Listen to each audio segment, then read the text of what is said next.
Hi everyone, मैं इसी स्वागत करता हूं अपने एक और नए वीडियो में। तो बच्चों कैसे हो आप लोग? आई होप कि आप लोग अच्छे होंगे। जैसा कि मुझे याद है कि पिछले वीडियो में हम लोग ने क्या किया था, ट्रिगोमेट्रिक इक्वेशंस के कंसेप्ट को सीखा था और मैंने आपको बताया था कि नेक्स्ट जो वीडियो होगा उसमें हम लोग क्या करेंगे, इसके क्वेश्चंस को डिस्कस करेंगे। तो आज के वीडियो में हम लोग क्या करेंगे, एनसीईआरटी के जो तुम्हारा 3.4 एक्सरसाइज है उसको वन बाय वन डिस्कस करेंगे। ठीक है, चलो बढ़ते हैं आज के वीडियो में।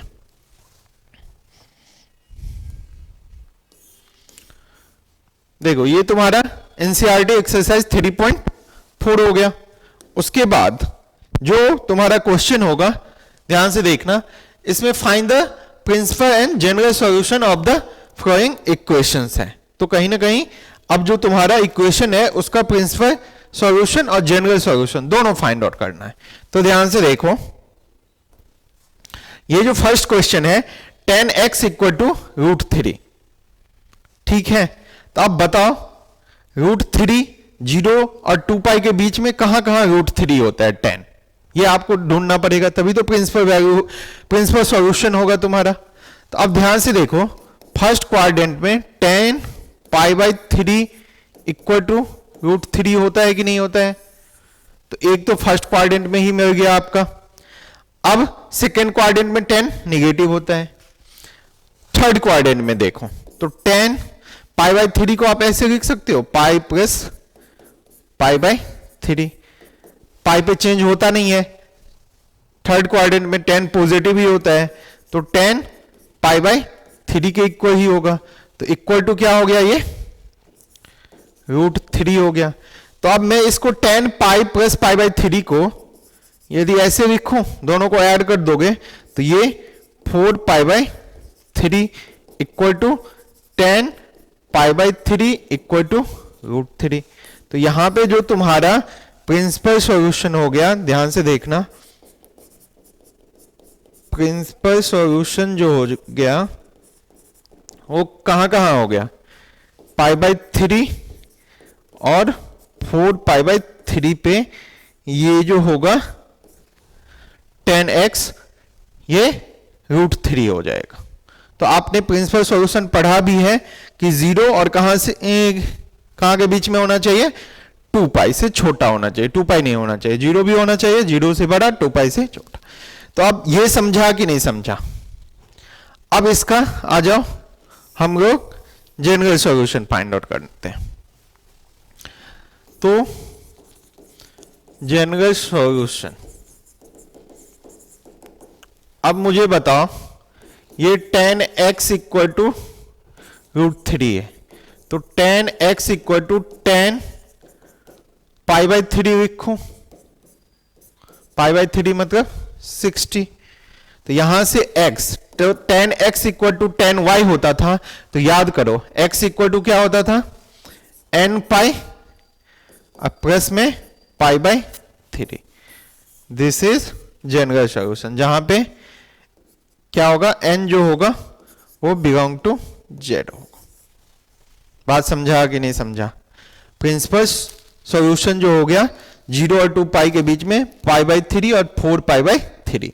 General solution n pi plus π/3। अब n आप चेंज करते जाओ, उस पे वो क्या होगा, 10 √3 होते जाएगा। बात समझ में आया कि नहीं आया? चलो आगे बढ़ते हैं। अब ध्यान से देखो, ये जो तुम्हारा क्वेश्चन है ये है sec x इक्वल टू 2। तो अब बताओ, sec जो होता है π/3 पे ही 2 होता है, तो sec π/3,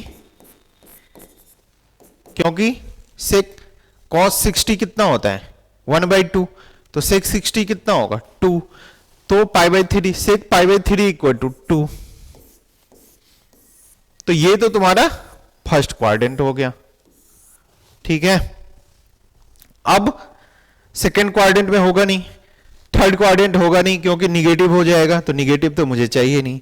अब एक बार मैं फोर्थ क्वाड्रेंट चेक कर लेता हूं, क्या मैं इसको ऐसे लिखूं, बताओ तो, sec 2 pi minus pi by 3। अब कहोगे सर फोर्थ क्वाड्रेंट में 2 पाई पे तो चेंज नहीं होता है और सेक पॉजिटिव ही होता है, तो ये सेक पाई बाई 3 के इक्वल हो जाएगा। ठीक है, जिसका वैल्यू कितना होता है 2। अब मैं इसको यदि थोड़ा सा सिंप्लीफाई करूं, 2 पाई में से पाई बाई 3 माइनस करोगे तो कितना हो जाएगा ये 5 pi by 3 equal to sec pi by 3 equal to 2। मतलब कहने का मतलब ये हुआ कि सेक पाई बाई 3 पे भी 2 होता है और सेक 5 पाई बाई 3 पे भी 2 होता है। तो ये तुम्हारा हो गया प्रिंसिपल सॉल्यूशन 0 और 2 पाई के बीच। ठीक है, तो दिस इज प्रिंसिपल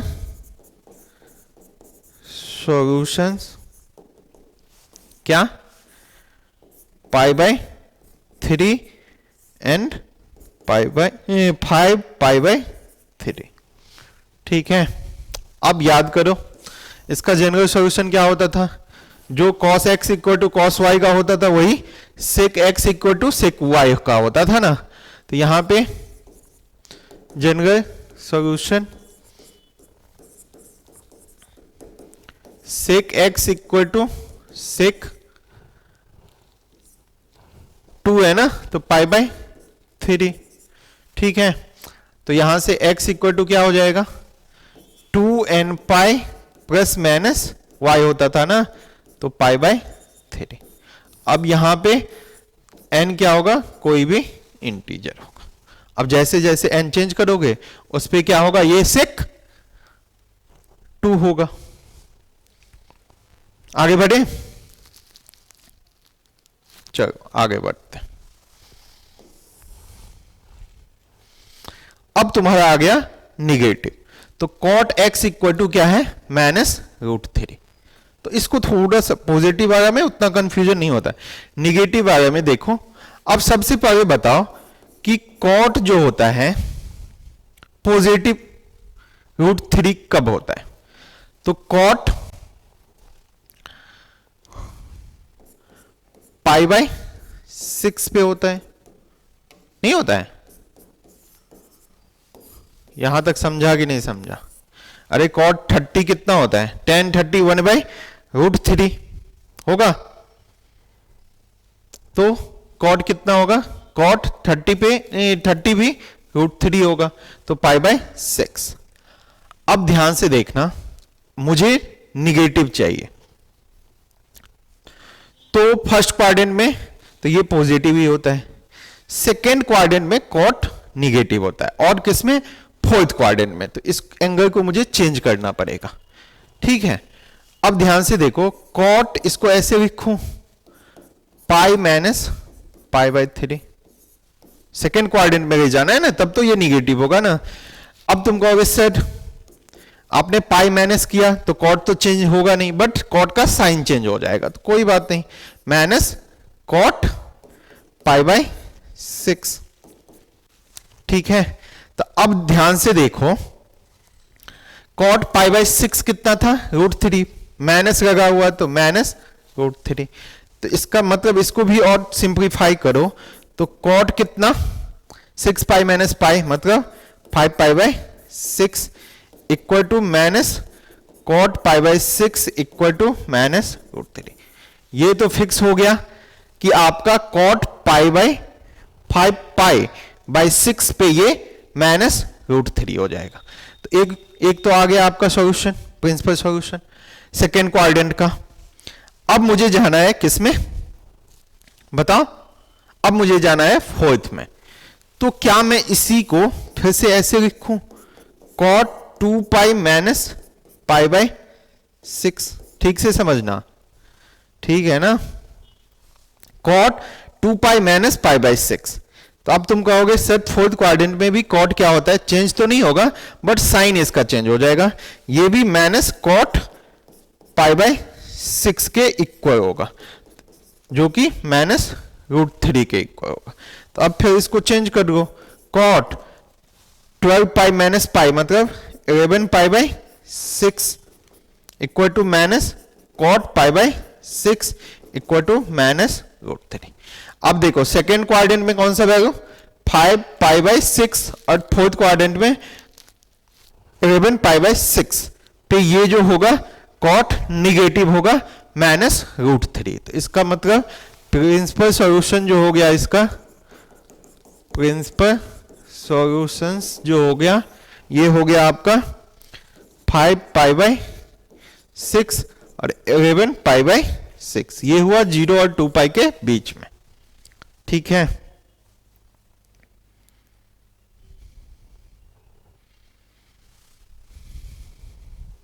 अब यहीं पे मैं इसका जनरल सॉल्यूशन भी फाइंड आउट कर दूं।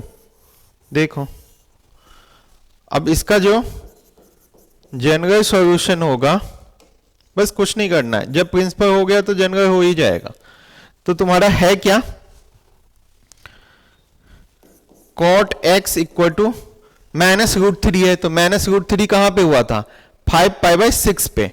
तो इसको मैं लिखूं cot 5π/6।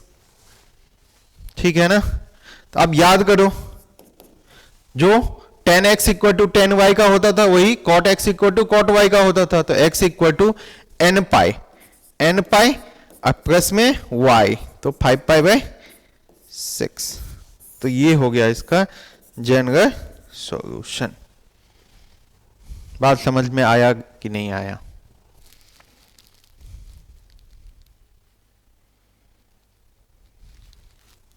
चलो आगे बढ़ते, निगेटिव बारे में थोड़ा सा ध्यान से देखना। ठीक है, आगे बढ़ते हैं। अब आ जाओ cosec x इक्वल टू -2, ये भी निगेटिव का है, तो कोई बात नहीं है। अब सबसे फर्स्ट देखो कि ये जो cosec है ये पॉजिटिव 2 कब होता है। ठीक है, तो तुम्हारे कहने का मतलब साइन 30 कितना होता है, 1/2। तो cosec 30 भी क्या होगा, 2 होगा। तो यहां पे मैं लिखूं cosec π/6 इक्वल टू 2। अब पॉजिटिव तो चाहिए ही नहीं मुझे। अब cosec जो होता है ये कहां पे नेगेटिव होता है, फर्स्ट में भी नहीं होता है, सेकंड में भी नहीं होता है। तो मुझे जाना पड़ेगा किस में, थर्ड में। बस समझना है, ये थर्ड में जाना है। तो क्या मैं इसी को cosec π/6 लिखूं, जो कि इक्वल होगा -cosec π/6 का। और ये आप जानते हैं cosec π/6 कितना होता है, 2, तो ये -2।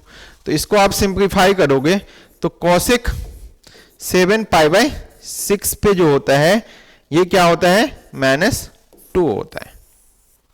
बात समझ में आया कि नहीं आया? अब ये तो हो गया थर्ड। अब ऐसे ही मैं इसको फोर्थ क्वाड्रेंट में लिखने की कोशिश करता हूं। तो cosec 2π π/6, बस एंगल को मैं चेंज कर रहा हूं। क्यों? क्योंकि वो निगेटिव है, तो मुझे फोर्थ क्वाड्रेंट में जाना पड़ेगा ना। तो फोर्थ क्वाड्रेंट में भी ये क्या होगा, -cosec π/6 जो कि -2 के इक्वल होगा। फिर इसको चेंज कर दो तो cosec 11π/6 का जो वैल्यू होगा वो कितना होगा, -2 होगा। तो इसका जो प्रिंसिपल सॉल्यूशन हो गया, क्या हो गया, प्रिंसिपल सॉल्यूशंस जो हो गया वो हो गया, एक तो हुआ 7π/6 जो कि थर्ड क्वाड्रेंट में है, और फोर्थ क्वाड्रेंट में 11π/6। अब फिर से आ जाओ जनरल सॉल्यूशन ना।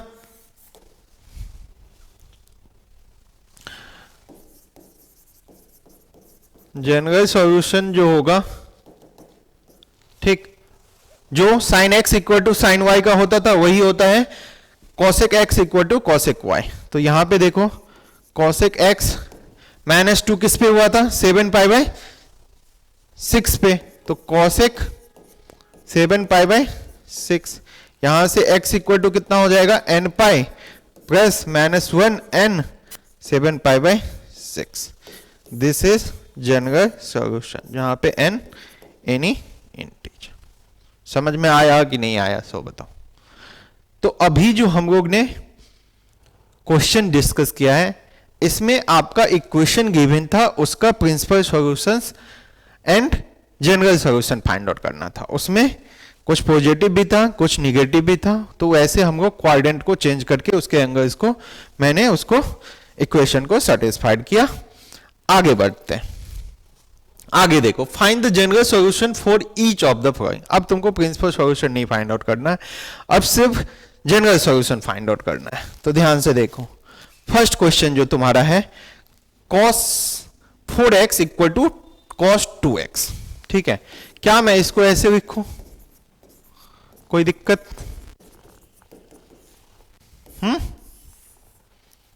अब यहां पे देखो तो cos c minus cos d का फॉर्मूला यूज हुआ कि नहीं हुआ? तो cos c minus cos d क्या होता है? Minus 2 sin c plus D by 2 और sign 4x minus 2x upon 2। एक बार क्या करो, c प्लस डी बाई 2 करो, एक बार c माइनस डी बाई 2 करो। अब कोई बच्चा यहां पे एक क्वेश्चन करेगा, सर आपने तो ये नहीं पढ़ाया था, आपने तो पढ़ाया था 2 sine c plus D by 2 और क्या c माइनस डी नहीं पढ़ाया था, d माइनस सी। तो एक बात बताओ, यदि d माइनस सी किया तो मैंने माइनस कॉमन ले लिया तो c माइनस डी ही तो होगा ना। इससे क्या होगा आपका, ये माइनस 2 उधर चला जाएगा, 0 हो जाएगा, इफेक्ट नहीं पड़ेगा। चलो देखो, अब मैं इसको माइनस 2 को उधर लेके चला गया, 0। अब 4x प्लस 2x कितना होगा? 6x अपॉन 2 3x, और ये क्या होगा 4x minus 2x 2x upon 2, तो मतलब साइन x इक्वल टू 0। एक बार क्या होगा, either sign 3x equal to 0 और एक बार क्या होगा साइन x इक्वल टू 0। तो साइन x इक्वल टू 0, तो किस किस वैल्यू पे साइन 0 होता है? तो उसके लिए मैंने पढ़ाया था x equal to N pi. ठीक है, जहां पे n belongs to any integer. ठीक है, अब साइन 3x इक्वल टू 0 है, तो इसमें क्या करेंगे, x इक्वल टू ये भी n पाई होगा, यहां पे x equal to n pi by 3 होगा। बात समझा कि नहीं समझा?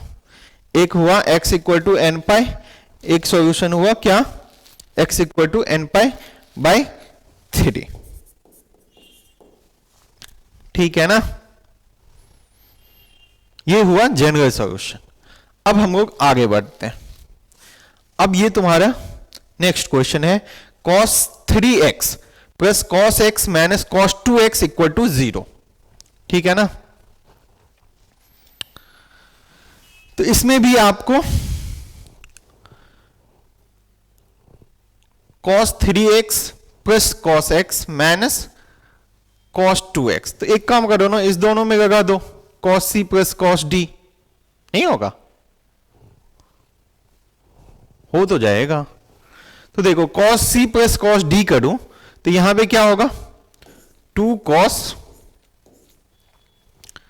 c प्लस डी बाई 2, तो 4x 2x हो जाएगा, और फिर से cos जो हो जाएगा c माइनस डी, तो 2 तो x हो जाएगा, minus cos 2x equal to 0।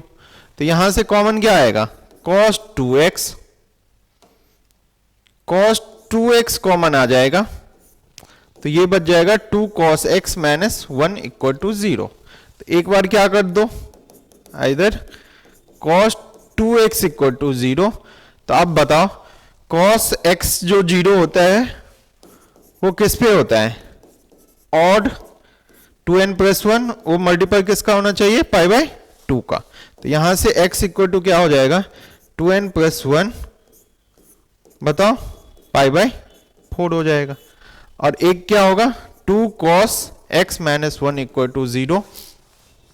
तो यहां पे क्या होगा, cos x equal to 1 by 2, तो cos x equal to cos pi by 3, 60 पे 1 बाई 2 होता है ना, तो यहां से x इक्वल टू क्या हो जाएगा, 2n pi plus minus pi by 3। बात समझ में आया कि नहीं आया, सो बताओ। कैसे जनरल सॉल्यूशन फाइंड आउट करते हैं? चलो आगे बढ़ते हैं। एक बार चेक कर लेना सिंप्लीफिकेशन में कहीं गड़बड़ तो नहीं है, मेरे हिसाब से नहीं है। आगे बढ़ते हैं। Sine 2x plus cos x equal to 0। तो अब तुम कहोगे सर इस सॉल्यूशन को कैसे करोगे, क्योंकि sine c plus cos d ऐसा कुछ पढ़ा है, नहीं पढ़ा है। तो एक काम करो, इसको तो चेंज कर सकते हैं ना, sine 2x 2 sine x into cos x तो लिख सकते हैं, इसको नहीं लिख सकते हैं। आप कहोगे हाँ सर क्यों नहीं,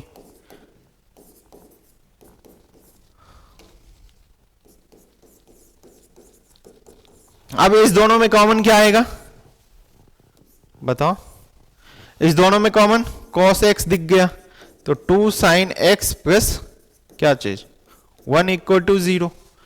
तो यहां से एक बार तो क्या हो जाएगा,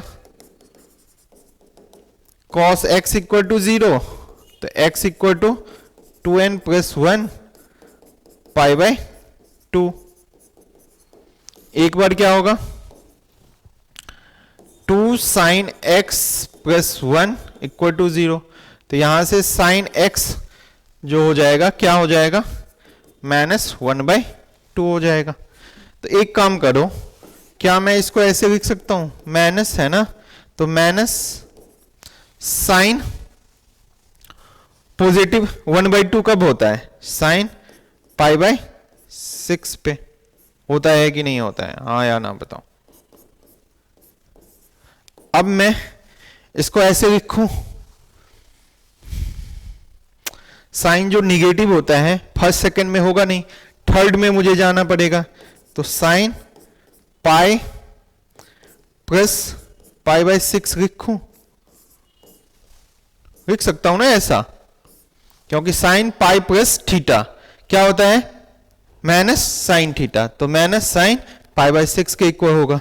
इसको और भी सिंप्लीफाई करो तो साइन क्या हो जाएगा, ऐड कर दो 7 π/6, ठीक है।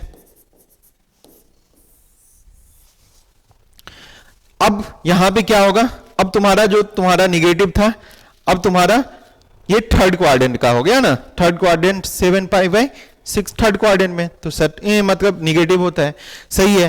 तो sine x equal to sine y, तो इसके लिए क्या लिखोगे आप, x equal to n pi plus -1 n और y के जगह पे 7 π/6। This is the general solution. बात समझ में आया कि नहीं आया, कैसे हम लोग ने यहां पे चेंज किया, -1/2 था तो माइनस को बाहर कर दिया, तो साइन π/6 पे तो 1/2 होता है ना, बाहर में माइनस है तो माइनस, ठीक है। अब मैंने इसको क्वाड्रेंट को चेंज कर दिया, अब इसको मैं लेके चला गया थर्ड क्वाड्रेंट में, तो साइन पाई प्लस π/6 जो होता है माइनस साइन π/6 के इक्वल होता है, तो इसको मैंने ऐड करके 7 π/6 थर्ड क्वाड्रेंट में बना दिया, ठीक है। समझ में आया कि नहीं आया, चलो आगे बढ़ते हैं। अब है ये आपका question, sec square 2x equal to 1 plus tan 2x।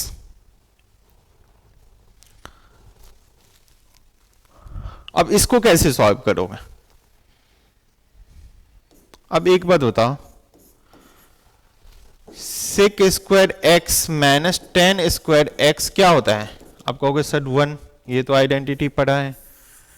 तो यहां से सेक स्क्वायर x यदि लिखना चाहा तो 1 प्लस tan स्क्वायर x, यहां पे कुछ नहीं करना है, सेक स्क्वायर x के जगह पे 2x है, तो 1 प्लस tan स्क्वायर तो लिखेंगे ही, x के जगह पे 2x दे दो, equal to 1 minus tan 2x,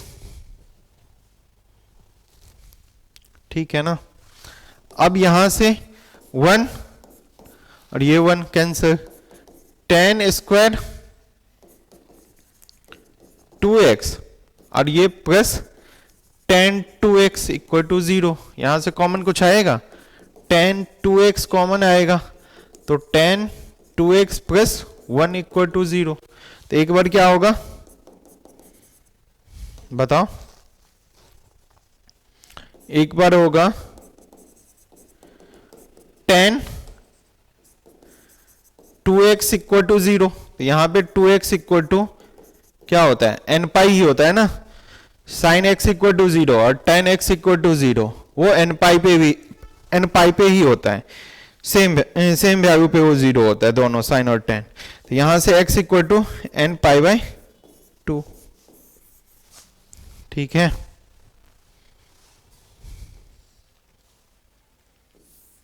कुछ गड़बड़ तो नहीं हुआ है ना?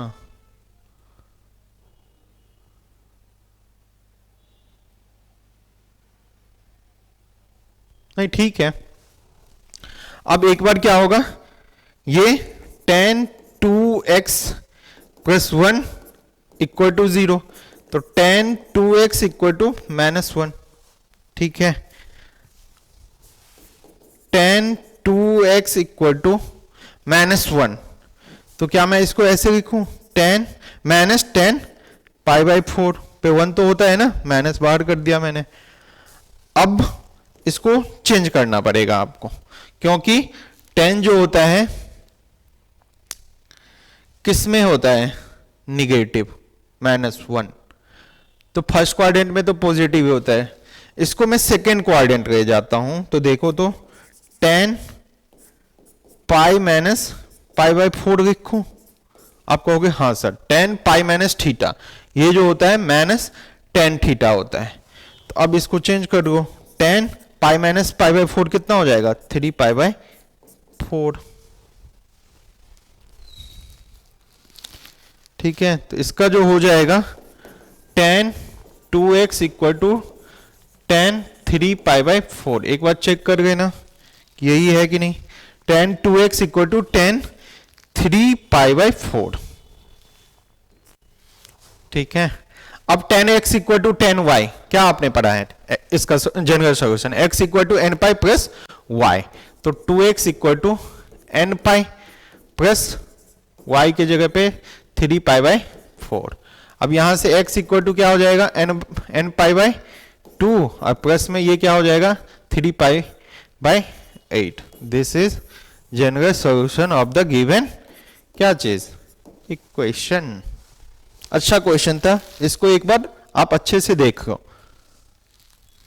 ठीक है, और कोई भी क्वेश्चन हो तो आप क्वेश्चन पूछ सकते हो कमेंट करके, सर ये क्वेश्चन मुझे समझ में नहीं आया।